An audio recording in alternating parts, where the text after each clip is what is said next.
एक ऐसा नबी जिसकी मौत के बाद यहूदियों पर सबसे बड़ा अजाब आया, ऐसा नबी जिसे अल्लाह ने कुरान में अपनी रूह कहा है, जिसके नाम पर दुनिया का सबसे बड़ा मजहब कायम हुआ। एक ऐसा नबी जिसे ऐसे मूजिज़े दिए गए थे जो किसी और नबी को नहीं दिए गए। ऐसा नबी जिसे आसमानों पर उठा लिया गया और एक खास वक्त पर दोबारा इस दुनिया में वापस भेजा जाएगा।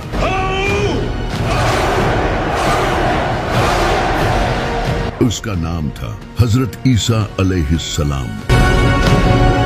लेकिन आखिर किस तरह इस इंसान को जो लोगों को तौहीद सिखाने आया था उसी को खुदा बना दिया गया और किस तरह बाइबल को चेंज कर दिया गया। जब बनी इसराइल की हालत बहुत ही खराब हो चुकी थी, इनके स्कॉलर्स करप्ट हो चुके थे, उन्होंने किताबें बदल दी थी और दुनियावी फायदे के लिए दीन बेच रहे थे।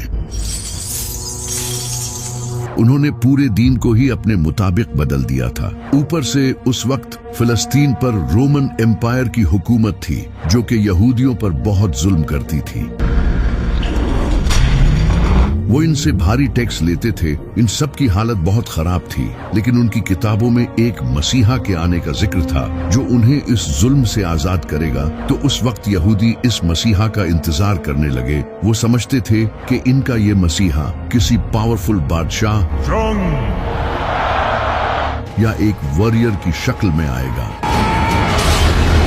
लेकिन इसका उल्टा हुआ। एक दिन एक पाक दामन नेक औरत के घर हजरत जिब्राइल एक खूबसूरत इंसान की शक्ल में आए। इस औरत का नाम था सैयदा मरियम अलैहिस्सलाम, जो कि हजरत ज़िक्रिया अलैहिस्सलाम की परवरिश में बड़ी हुई थी। हजरत जिब्राइल ने इन्हें कहा कि अल्लाह आपको बगैर शादी किए एक अजीम बेटा देगा। सैयदा मरियम काफी हैरान हुई और उसके बाद वो लोगों से दूर किसी जगह चली गई। जब उन्हें शदीद दर्द महसूस होता तो वो एक खजूर के दरख्त के पास चली जाती और कहती, काश इससे पहले मुझे मौत आ जाती। लेकिन तभी गैब से एक आवाज आती कि गम न करो, और तभी उनके नीचे से एक पानी का चश्मा फूट पड़ता और जब वो दरख्त को हिलाती तो ताजा खजूरें गिरती जिससे उन्हें हौसला मिलता। इन सब के बाद फिर एक दिन हजरत ईसा अलैहिस्सलाम का जन्म हुआ। सैयदा मरियम इन्हें लेकर वापस से बस्ती में लोगों के पास चली गई, लेकिन जैसे ही उन लोगों ने इन्हें इस बच्चे को थामे हुए देखा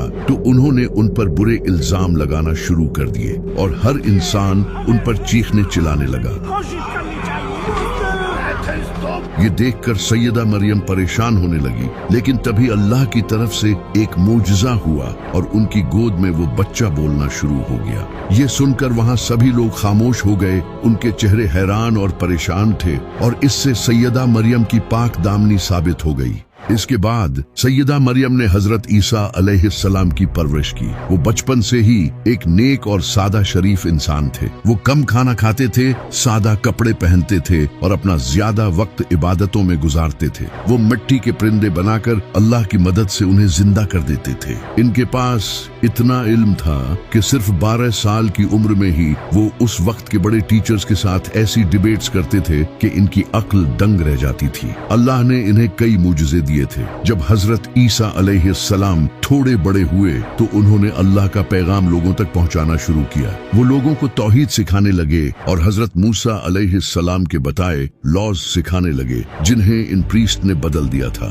और लोगों को एक दूसरे के साथ अच्छाई करने की तालीम देने लगे। जब लोग इनकी नबूवत पर शक करते तो वो इन्हें मुजज़ा दिखाते। वो अंधों और बहरों को अल्लाह की मदद से बिल्कुल ठीक कर देते थे और मुर्दों को अल्लाह की मदद से जिंदा कर देते थे। वो मिट्टी के परिंदे बनाते और उनमें फूंक मारते तो वो उड़ने लगते। यहाँ तक कि वो लोगों को ये तक बता देते थे कि उन्होंने क्या खाया है और अपने घरों में क्या क्या जमा कर रखा है। एक बार तो उनसे कुछ लोगों ने कहा कि अगर आप सच्चे हैं तो आसमान से हमारे लिए खाना मंगवा दे। तभी अल्लाह ने उनके लिए आसमान से एक शानदार दावत उतारी और कहा कि अगर अब भी तुम लोग हक से मुंह मोड़ोगे तो तुम्हें दर्दनाक अजाब दिया जाएगा। लेकिन जब उस वक्त के प्रीस्ट ने ये सब देखा तो वो जान गए कि इन सब से उनकी असलियत लोगों के सामने आ जाएगी। उन्होंने लोगों को बेवकूफ बनाकर जो दौलत जमा कर रखी थी, अब वो सब खतरे में थी। हजरत ईसा अलैहिस्सलाम ने इनकी करप्शन और मुनाफिकत लोगों के सामने लाना शुरू कर दी।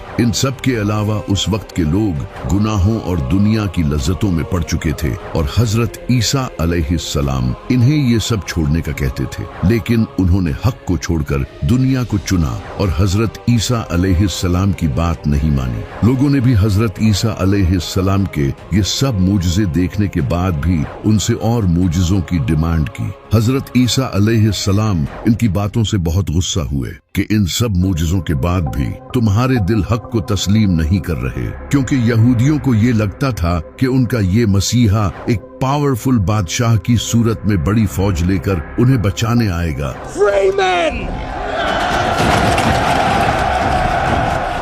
जबकि हजरत ईसा अलैहिस्सलाम उनकी तरह ही एक आम इंसान थे, बल्कि वो तो और भी ज्यादा सादा जिंदगी गुजारते थे। उस वक्त फिलिस्तीन भी रोमन एम्पायर के अंडर था। जब रोमन एम्पायर के बादशाह ने ये देखा कि एक इंसान लोगों को इन्फ्लुएंस कर रहा है और लोग इसे फॉलो कर रहे हैं, तो ये उनकी हुकूमत के लिए भी एक बड़ा खतरा था। इसी का फायदा उठाकर कई यहूदी प्रीस्ट रोमन एम्पायर के पास गए और उन्हें हजरत ईसा अलैहिस्सलाम के खिलाफ उकसाया और कहा ये इंसान बादशाह बनना चाहता है और इसीलिए ये सब कर रहा है। इसके बाद उन प्रीस्ट ने रोमन बादशाह के साथ मिलकर हजरत ईसा अलैहिस्सलाम को कत्ल करने का प्लान बनाया। इसी दौरान हजरत ईसा अलैहिस्सलाम अपने सहाबा के साथ खाना खा रहे थे। तभी उन्होंने उनसे कहा कि तुम में से कोई एक इंसान मुझे धोखा देगा, और फिर ऐसा ही हुआ। इन्हीं में से एक इंसान कुछ पैसों के बदले फौजियों को उनके बाग ले आया और इसी पॉइंट पर अल्लाह ने हजरत ईसा अलैहिस्सलाम को आसमानों पर उठा लिया और एक सेम उन जैसा इंसान उनके सामने कर दिया, जिसके बारे में बहुत से स्कॉलर्स का कहना है कि ये वही इंसान था जिसने हजरत ईसा अलैहिस्सलाम को धोखा दिया था। जबकि कुछ का कहना है कि ये हजरत ईसा अलैहिस्सलाम के सहाबियों में से था और अल्लाह ने इसे इस सब्र के बदले जन्नत का वादा किया था। लेकिन इस सब के बाद यहूदियों ने इस इंसान को बुरी तरह टॉर्चर किया।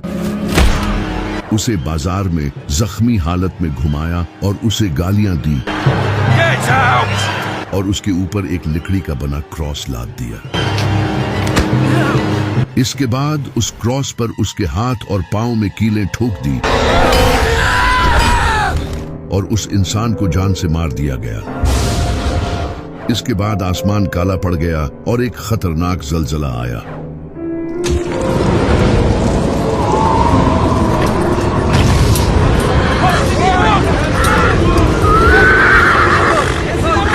ये उन लोगों के लिए एक निशानी थी आने वाले अजाब की। लेकिन हजरत ईसा अलैहिस्सलाम को एक खास वक्त के लिए आसमानों पर उठा लिया गया है। अब वो दज्जाल का मुकाबला करने आए। इस इंसान की मौत के बाद इनके साथियों के दरमियान डिस्कशन होने लग गई। इनके कुछ सहाबा ये मानते थे कि अल्लाह ने हजरत ईसा अलैहिस्सलाम को आसमानों पर उठा लिया है, जबकि कुछ का कहना था कि वो मर चुके हैं, जबकि कुछ का कहना था कि वो वापस आएंगे। इस तरह हजरत ईसा अलैहिस्सलाम के बारे में कहानियां फैलने लगी। एक फिरका हजरत ईसा अलैहिस्सलाम को अल्लाह का नबी मानता था, जबकि दूसरा फिरका इन्हें शहीद मानता था और तीसरे फिरके ने इन्हें अल्लाह का बेटा बना दिया। इस वक्त तक बाइबल एक बुक की फॉर्म में नहीं आई थी। लोगों को हजरत ईसा अलैहिस्सलाम की टीचिंग जुबानी याद थी और कुरान भी बिल्कुल ऐसे ही नाजिल हुआ था। आप सल्लल्लाहु अलैहि वसल्लम की वफात के कई साल बाद जाकर कुरान एक बुक की शक्ल में आया था। लेकिन कुरान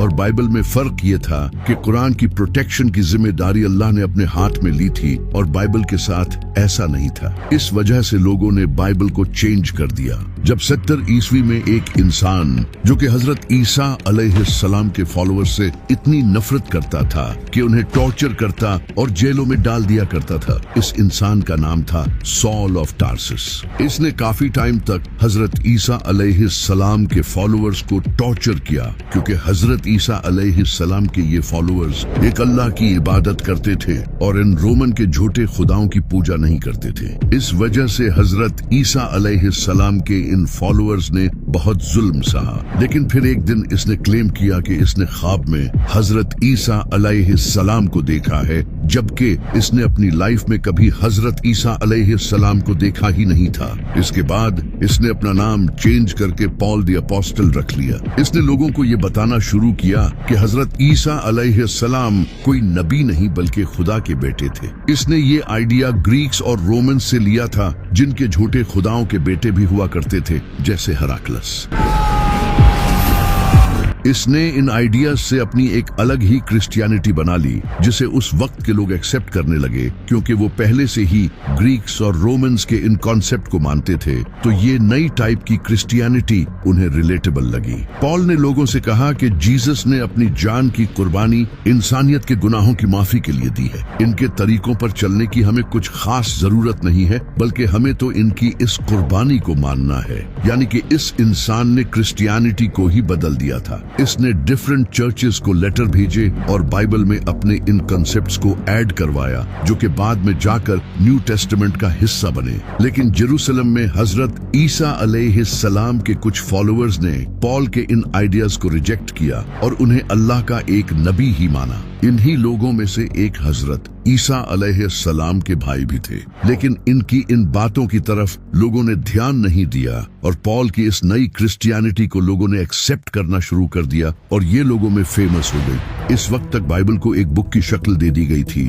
और इसे हजरत ईसा अलैहिस्सलाम की वफात के 40 से 80 साल बाद लिखा गया था और इसके 4 गॉस्पल्स थे, मार्क, मैथ्यू, लूक और जॉन। इन चारों गॉस्पल्स में हजरत ईसा अलैहिस्सलाम के बारे में एक दूसरे से डिफरेंट बातें लिखी थी और कई ऐसी बातें भी लिखी थी जो कि हजरत ईसा अलैहिस्सलाम ने कभी भी नहीं कही। हजरत ईसा अलैहिस्सलाम के मूजज़े जैसे मुर्दों को जिंदा करना, परिंदों में रूह डालना, इन्हें अल्लाह का बेटा प्रूव करने के लिए दलील के तौर पर यूज किया जाने लगा, जबकि ये तो मूजज़े उन्हें अल्लाह की तरफ से दिए गए थे। लेकिन उस वक्त कई पुरानी गॉस्पल्स भी मौजूद थी, जैसे कि gospel of Thomas, gospel of Barnabas, gospel of Hebrews. इनमें हजरत ईसा अलैहिस्सलाम को एक नबी ही लिखा गया था, लेकिन उन गॉस्पल्स को चर्च के लीडर्स ने गलत कहा और इन्हें कबूल नहीं किया। लेकिन अभी सारे क्रिश्चियन हजरत ईसा अलैहिस्सलाम को खुदा का बेटा नहीं मानते थे। फिर 4th सेंचुरी में Constantine the great Roman empire का बादशाह बना।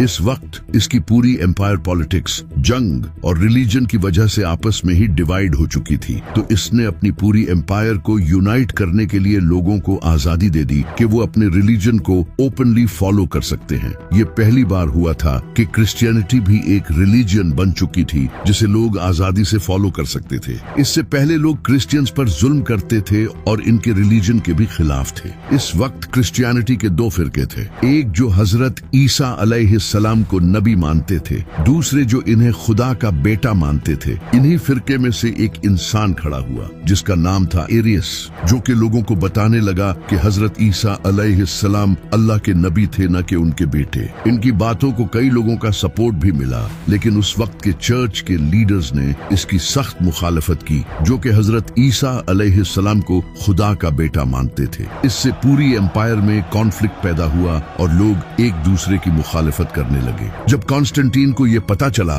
तो इसने इस इश्यू को फौरन हल करने का सोचा, क्योंकि इसने लोगों को यूनाइट करने के लिए ही तो रिलीजन फॉलो करने की आजादी दी थी, लेकिन अब तो और ज्यादा इश्यूज आने लग गए थे। तो कॉन्स्टेंटीन ने एक बड़ी काउंसिल बुलाई जिसमें 300 से भी ज्यादा प्रीस्ट आए। इन सब के दरमियान एक मीटिंग हुई, लेकिन इस मीटिंग में एरियस के इस आइडिया को लोगों ने रिजेक्ट कर दिया और हजरत ईसा अलैहिस्सलाम को खुदा का बेटा डिक्लेयर कर दिया। इसके बाद से जो भी हजरत ईसा अलैहिस्सलाम को खुदा का बेटा नहीं मानता था, उसकी बाइबल्स को जला दिया जाता था और उन्हें मार दिया जाता था।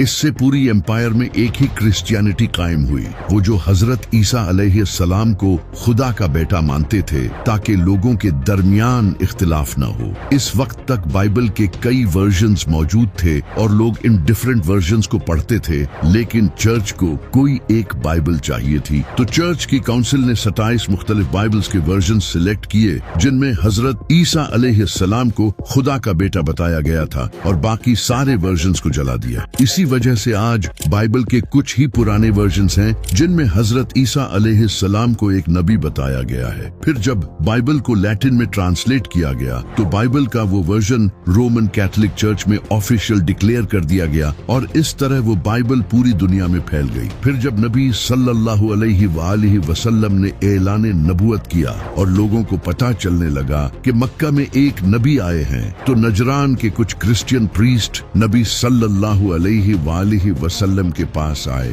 उन्होंने नबी सल्लल्लाहु अलैहि वसल्लम के साथ डिबेट की, क्योंकि नबी सल्लल्लाहु अलैहि वसल्लम हजरत ईसा अलैहिस्सलाम को अल्लाह का नबी मानते थे, न कि अल्लाह का बेटा। आप सल्लल्लाहु अलैहि वसल्लम ने इनके सामने कुरान की आयत पेश की, लेकिन उन्होंने मानने से इनकार कर दिया। तो फिर अल्लाह ने नबी सल्लल्लाहु अलैहि वसल्लम से फरमाया कि आप अपने घर वालों को ले आएं और ये अपने घर वालों को फिर एक खुले मैदान में खड़े होकर अल्लाह से दुआ करें। जो सच्चा होगा उसकी दुआ कबूल होगी और जो झूठा होगा उस पर अल्लाह का अजाब नाजिल होगा। तो नबी सल्लल्लाहु अलैहि वसल्लम अपने साथ इमाम अली, सैयदा फातिमा, इमाम हसन और इमाम हुसैन को लेकर आए। लेकिन जब इन क्रिश्चियन प्रीस्ट ने दूर से इनको आते देखा तो इनमें से एक प्रीस्ट ने कहा, खुदा की कसम, मैं ऐसे चेहरे देख रहा हूँ कि अगर ये अल्लाह से दुआ करें तो अल्लाह इनके लिए पहाड़ों को भी हिला देगा।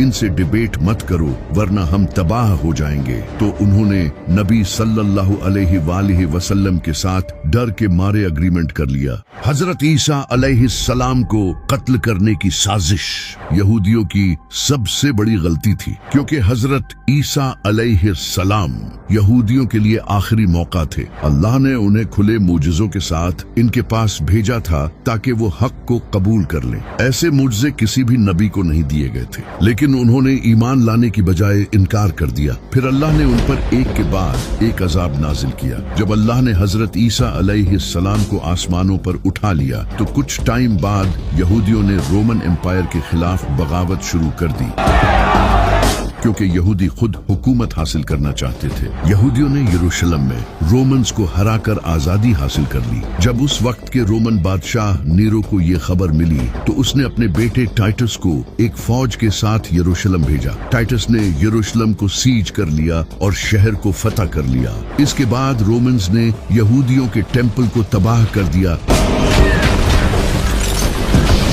और ये हजरत ईसा अलैहिस्सलाम ने पहले ही बता दिया था, जो आज भी बाइबल में लिखा है। जब टेम्पल तबाह कर दिया गया तो इसकी एक दीवार बाकी रह गई जो आज तक मौजूद है, जिसे यहूदी चूमते हैं। यही वो वेस्टर्न वॉल है। सिर्फ टेम्पल ही नहीं, रोमन्स ने 10 लाख से ज्यादा यहूदियों को कत्ल कर दिया, हजारों यहूदियों को गुलाम बना लिया गया और आखिरकार इन्हें यरूशलेम से निकाल दिया गया, जिसके बाद यहूदी दुनिया भर में बिखर गए। इस वक्त यहूदी अब भी रोमन एम्पायर के अंडर थे। फिर एक दिन रोमन बादशाह कॉन्स्टेंटाइन ने क्रिश्चियनिटी कबूल कर ली और क्रिश्चियनिटी को रोमन एम्पायर का ऑफिशियल मजहब बना दिया। इसके बाद रोमन्स ने यहूदियों को मारना शुरू कर दिया, क्योंकि वो इन्हें हजरत ईसा अलैहिस्सलाम का कातिल समझते थे। यूं यहूदी और क्रिश्चियंस एक दूसरे के दुश्मन बन गए और ये दुश्मनी सदियों तक जारी रही। यहूदियों पर जुल्म होते रहे। फिर 15th सेंचुरी में कैथोलिक चर्च पूरे यूरोप का सबसे बड़ा चर्च बन गया और क्रिश्चियनिटी पूरे यूरोप में फैल गई। इसी वजह से स्पेन, इंग्लैंड, फ्रांस और जर्मनी जैसे कई कंट्रीज से यहूदियों को निकाल दिया गया। इन्हें जबरदस्ती क्रिश्चियनिटी कबूल करने पर मजबूर किया गया और जो इनकार करते थे उन्हें कत्ल कर दिया जाता। इन्हें बड़ी पोस्ट्स पर जॉब्स भी नहीं दी जाती और इन पर बहुत जुल्म किए जाते थे। ये सब तकरीबन 1000 साल तक चलता रहा। फिर वर्ल्ड वार 2 हुई, जिसमें नाज़ियों ने लाखों यहूदियों को कत्ल किया और उन पर बहुत जुल्म हुआ। ये सब देखकर क्रिश्चियंस को यहूदियों पर तरस आने लगा और वो अपने चर्चेज में यहूदियों के हक में आवाज उठाने लगे। उन्होंने लोगों को समझाना शुरू किया